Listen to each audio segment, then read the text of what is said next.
السلام عليكم ورحمة الله وبركاته.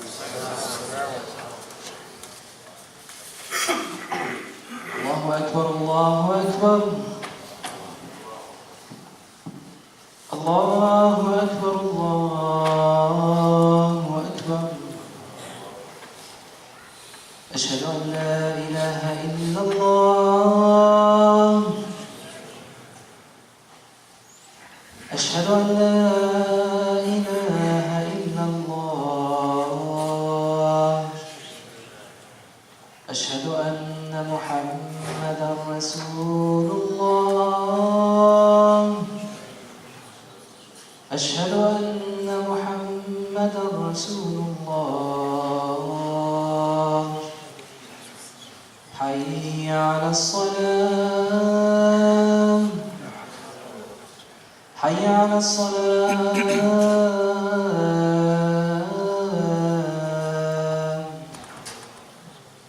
حي على الفلاح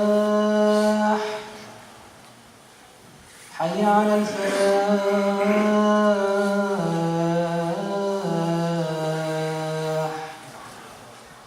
الله أكبر الله أكبر لا إله إلا الله.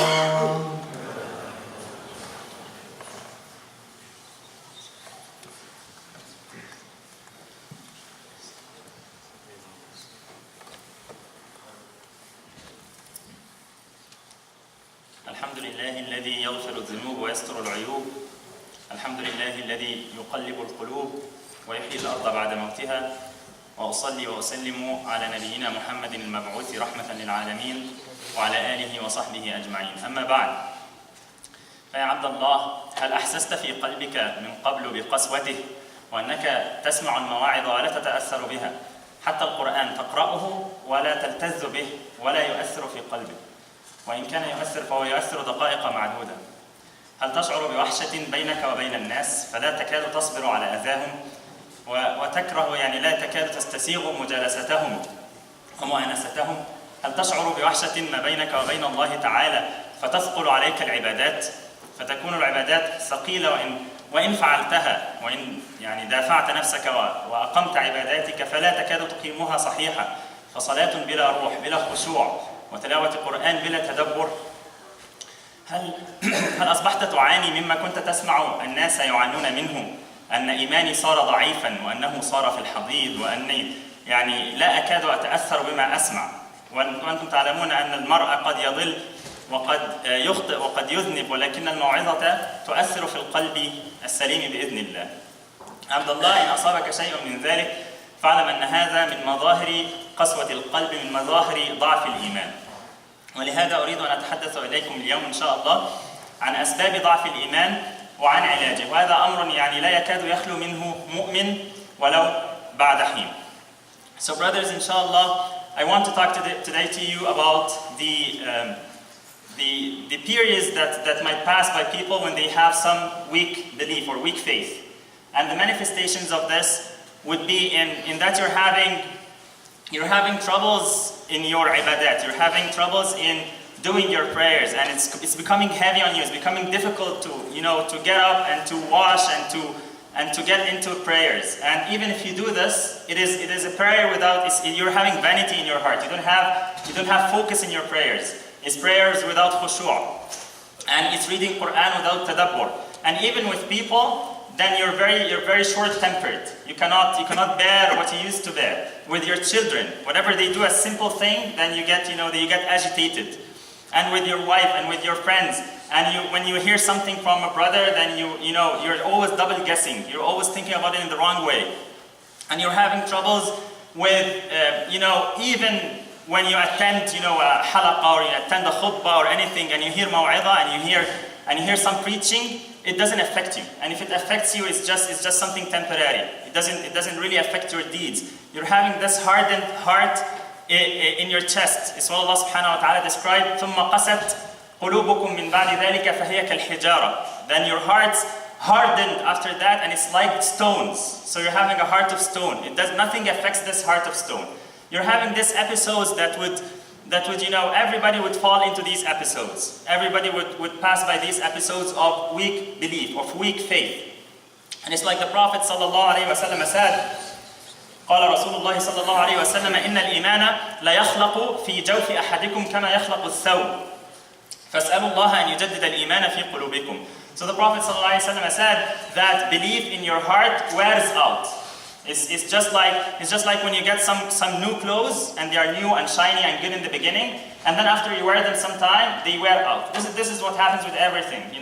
When you get something new, it's always nice, it's always good, and then when you use them a bit, then they start wearing out, they start being exhausted. This is what happens to your iman in your chest. And that's why the Prophet ﷺ is recommending to you that you ask and you seek from Allah subhanahu wa ta'ala to renew iman in your hearts. أسأل الله سبحانه وتعالى أن يجدد الإيمان في قلوبنا. I ask Allah subhanahu wa ta'ala to renew iman in our hearts. And the Prophet ﷺ says in a very beautiful hadith, ما من القلوب قلب إلا وله سحابة كسحابة القمر بينما القمر يضيء إذ علته سحابة فأظلم إذ تجلت. So the Prophet ﷺ is describing in this beautiful analogy, he's saying that all hearts are like this, that they are just like the moon when it is shining and it's bright, and then some clouds would pass by and they would block this light. The light is still there but it's hidden. And then this inshallah, this cloud would move along, it would move on, and then the shining heart would appear again. And this is what we're trying to talk about today, is that how can this cloud come on? How does your heart get blocked this way, and how does it get hardened? And I will talk inshallah in brief about how to restore it to its original position, and how to work on getting or restoring this belief back inshallah. سأتكلم إن شاء الله عن أسباب ضعف الإيمان وعن علاج ضعف الإيمان. فأما عن أسباب ضعف الإيمان يقول بعض السلف من فقه العبد أن يتعاهد إيمانه هل يزيد أو ينقص ومن فقه العبد أن يعلم نزغات الشيطان من أين تأتي. So it is the reason why we're talking about the reasons behind falling into these episodes, that one of the scholars he talks about this. He says that this is a manifestation, a sign of your knowledge, or your awareness, is that you think about your heart and you think whether your belief is getting higher or it's getting lower. You have to think about this, and you have to think about how shaitan approaches you. You have to know your openings, and you have to not lay your guard down. So we'll talk about these in brief in the beginning, inshallah. So can I just ask the brothers to come a little bit closer? Jazakumullah khairan. So we have some more space in the back. أرجو أن يفسح الإخوة للآخرين في الخارج. جزاكم الله خيرا. تفسحوا في المجالس يفسح الله لكم. بارك الله فيكم. فنتحدث أولا إن شاء الله عن أسباب ضعف الإيمان. وأولها الابتعاد عن أجواء الإيمان، الابتعاد عن الصحبة الصالحة. وأنتم تعلمون إذا أراد المرء أن يتقن صنعة ما فإنه يجلس بين من يحترفونها. So brothers, the first point is in the reasons why we get into those episodes of weak belief or weak faith is staying away from a good company. And you know that if someone wants to perfect some skill or anything, he sits with people who are busy with this skill. So if you want to perfect, for example, some computer technology, you sit among people that are doing this business, this technology. This is natural. If you want to master English, you sit with people who speak good English. This is natural, and everybody thinks this way. And it's the same with your belief. Your company is very important. واصبر نفسك مع الذين يدعون ربهم بالغداة والعشي يريدون وجهه ولا تعد عيناك عنهم تريد زينة الحياة الدنيا. So in the Quran, Allah subhanahu wa ta'ala is telling that to the Prophet that you should stay among those who pray to their Lord all day, and don't get your eyes away from them, don't get your attention away from them, and get distracted by the dunya. So you have to keep yourself in a good company of people who are sharing your same interests, who are sharing your same priorities, that you want to focus on getting closer to Allah subhanahu wa ta'ala. This is wallahi of eminent importance. And as long as you are in a good company, and as long as you are with brothers who are trying to rectify you, are trying to correct you, and you correct one another, this is the company you want to stay in. As long as you distract yourself away from this company, then you deviate. الأمر الآخر هو الانشغال بالدنيا وهو شديد التعلق بالأول. فالحرص على الدنيا والسعي وراءها وطلب الجاه فيها من أهم أسباب ضعف الإيمان. وفي الحديث ما ذئبان جائعان أرسلا في غنم بأفسد لها من حرص المرء على المال والشرف لدينه. So the Prophet ﷺ mentions in this hadith that I'll just describe the hadith. So now we're talking about hubb dunya. We're talking about focusing in dunya. We're talking about preoccupying your brains with dunya. You're thinking about dunya day and night. So the Prophet ﷺ is describing in this hadith, if you're having like a herd, or if you're having like a group of sheep, and then some wolf comes and attacks this sheep. So the wolf, what it does, it's not in the hadith, but this is something understood. And this is something we can understand. What does the wolf do? Does the wolf grab some sheep and eats it? He doesn't do this, right? He gets into the herd and he destroys it all. He eats, he grabs the meat of this, he grabs a morsel of this, he destroys the whole herd. And the Prophet ﷺ is saying that you're being keen on status and being keen on money in dunya is just like throwing this wolf in sheep. So this would destroy your iman the same way this wolf would kill all sheep. Because dunya would infiltrate everything. It would infiltrate your focus completely. It will get into everything. It will destroy all your intentions and work for al-akhirah if you get preoccupied with dunya.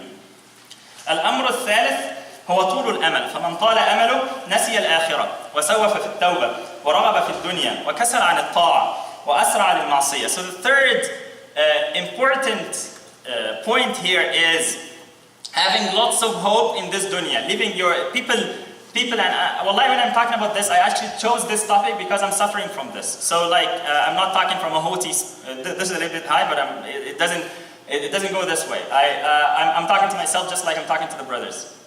So the problem is that we have this hope in dunya. So much in our hearts that we feel that we're not gonna die.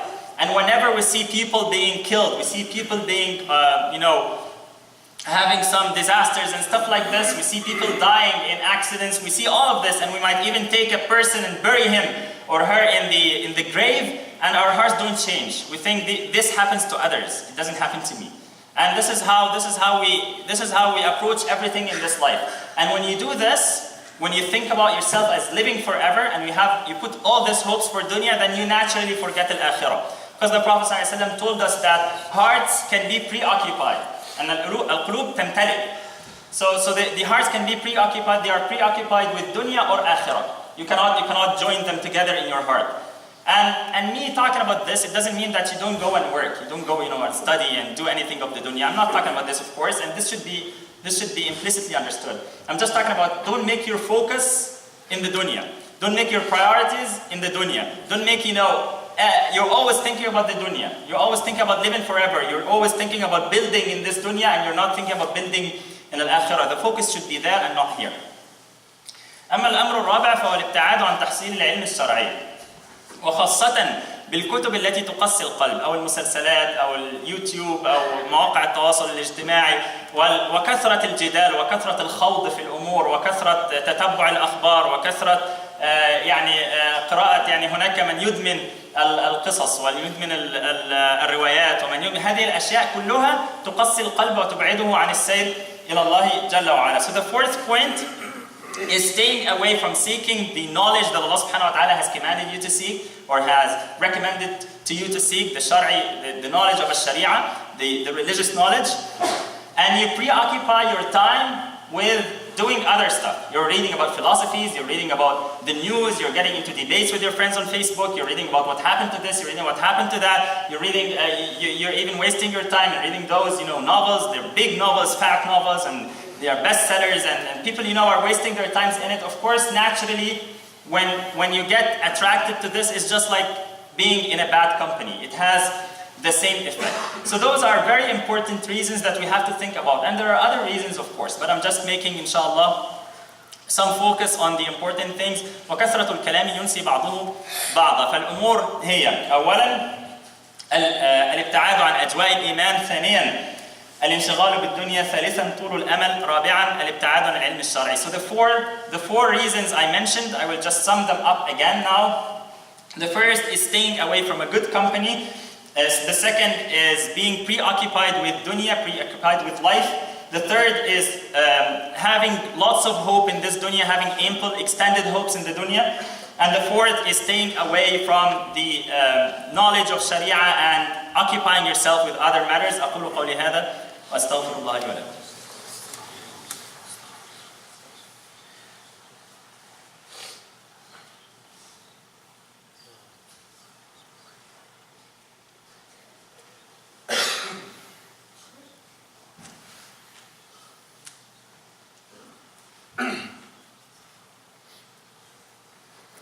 الحمد لله وكفى وصلاة وسلاما على عباده الذين اصطفى وآله وصحبه المستكملين الشرف.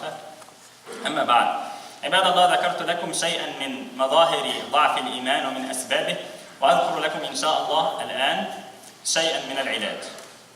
So brothers, we talked about the signs of some of the signs of manifestations of having weak faith, and we talked about some of the reasons of falling into these episodes. And now inshallah we'll discuss together very briefly some of the cures.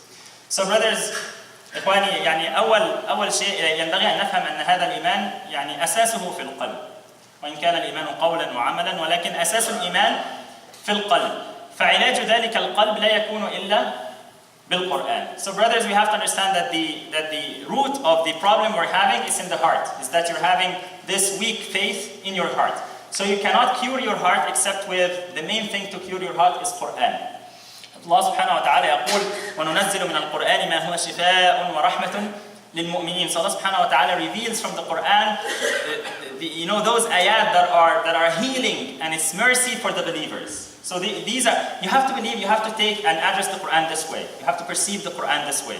Is that, wallahi, if we think of it this way, then we'll be having the Quran as a priority in our lives. Then we'll be reading it with this expectation, is that we're reading this to heal our hearts. And this is what Allah subhanahu wa ta'ala says, so of course we believe it. وإنما يأتي العلاج من التدبر والفهم. So the root of healing here, or the root of curing your hearts, is to reflect and understand the verses. This is very important, that you read the Quran with understanding. I'm not saying that if you do not understand the Quran, don't read it. Of course, when you read the Quran, you get thawab anyways. But I'm saying that it is much more effective in your heart if you focus on what you're reading. If you bring your attention to the Quran, you're reading and you understand what Allah subhanahu wa ta'ala is saying, and you're reflecting upon it to the extent of knowledge you have. يقول الله جل وعلا كتاب أنزلناه إليك مبارك ليدبروا آياته وليتذكر أولو الألباب. So Allah subhanahu wa ta'ala revealed this Quran, this blessed Quran, so that people would reflect upon its signs. And that people who have minds, people who have thinking, who have brains, they would remember and understand. وقد كان النبي صلى الله عليه وسلم ربما قام ليلة يتلو آية واحدة يكررها. So the Prophet ﷺ sometimes would stand up the night, praying the night with only one ayah, repeating it and reflecting upon it. Just like one mentioned in the hadith, the Prophet ﷺ stand the night saying, إن تعذبهم the ayah, إن تعذبهم فإنهم عبادك وإن تغفر لهم فإنك أنت العزيز الحكيم. So the first cure is definitely thinking and pondering about the verses of the Quran. The second cure, which is pretty much related to this, is remembering Allah subhanahu wa ta'ala, dhikrullah. فذكر الله سبحانه وتعالى جلاء القلوب وهو روح الأعمال الصالحة وهو طريق الفلاح. قال الله سبحانه وتعالى واذكروا الله كثيرا لعلكم تفلحون. So this dhikrullah, remembering Allah subhanahu wa ta'ala, this is the main route, this is the straight path to achieving success in the hereafter. Allah subhanahu wa ta'ala says, وَاذْكُرُوا اللَّهَ كَثِيرًا, remember Allah subhanahu wa ta'ala a lot, لَعَلَّكُمْ تُفْلِحُونَ, so that you might achieve success. وَهُوَ وَصِيَّةُ اللَّهِ لِعِبَادِهِ الْمُؤْمِنِينَ يَا أَيُّهَا الَّذِينَ آمَنُوا اذْكُرُوا اللَّهَ ذِكْرًا كَثِيرًا. Allah subhanahu wa ta'ala recommended this for you. O you who believe, remember Allah subhanahu wa ta'ala a lot. It's not just something you do in your free time or anything. This should be preoccupying your brains, that you're remembering and your hearts. You're remembering Allah subhanahu wa ta'ala a lot. ووصية النبي صلى الله عليه وسلم للمسلمين عندما جاءه رجل يسأله أن شرائع الإسلام كثرت عليه فقال مرني بأمر أعتصم به فقال لا يزال لسانك رطبا بذكر الله. So one of the companions came to the Prophet ﷺ and he told him that we have lots of there's lots of things in Islam, and you know, it's getting too much. So tell me about something that I can stick to. And you know, of course, he has to do the obligatory stuff, but he's just saying, you know, there's lots of recommended stuff. There is lots of paths to Allah Subhanahu wa Taala, and they are all accompanied in the straight path that the Prophet ﷺ prescribed to us. But now he wants something to stick to, and this, inshallah, would lead him to success. And the Prophet ﷺ did not invent anything. It's just the same thing in the Quran. The Prophet ﷺ recommended to him. He said, لا يزال لسانك رطبا بذكر الله. So let your tongue be always moist with the remembering of Allah Subhanahu wa Taala. Always remembering Allah Subhanahu wa Taala. ألا بذكر الله تطمئن القلوب. Through remembering Allah Subhanahu wa Taala, then your hearts should be satisfied. Your heart, you should not have this. You know, people, and this is also a sign of weak belief, that people, whenever they are inflicted with anything, whenever they have any troubles in their life, is that they get worried so much, and you know, and they can say things like, "I'm sorry, I'm not in the mood because, you know, I'm preoccupied with things," and stuff like this. Ya akhi, ala bidhikri Allahi tatma'innu al-qulub. Just remember Allah Subhanahu wa Taala. Remember that you have a Lord that, inshallah, He is قائم على كل نفس بما كسبت. He made it upon Himself, inshallah, to give you rizq. He made it upon Himself to bless you. Just you go to Him. You just turn your attention to Allah Subhanahu wa Taala. قال رجل للحسن البصري يا أبا سعيد أشكو إليك قسوة قلبي. So a person said to Al-Hasan al-Basri, he went to him and he complained about his heart. He said, my heart is hardening.